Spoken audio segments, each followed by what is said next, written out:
In this video, I'll show you how to reset your HP DeskJet 2842e in case you're having issues with the Wi-Fi connection or any other issues.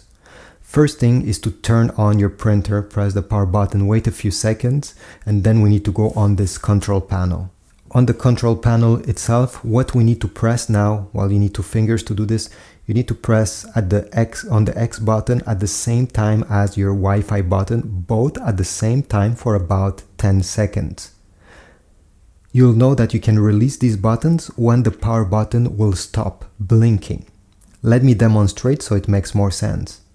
So I'll press both of these buttons like that. The power button is now flashing, so I have to keep press, and once it stopped flashing, I can release these buttons.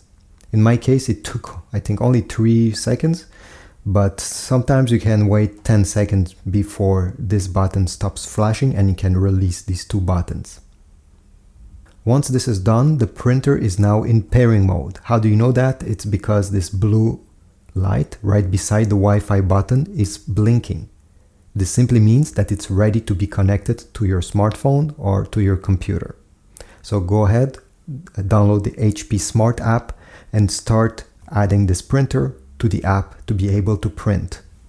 I hope this was useful. If so, please leave a like, subscribe, check my affiliate links in the description if you want to get ink for this printer or paper, and I'll see you in the next video.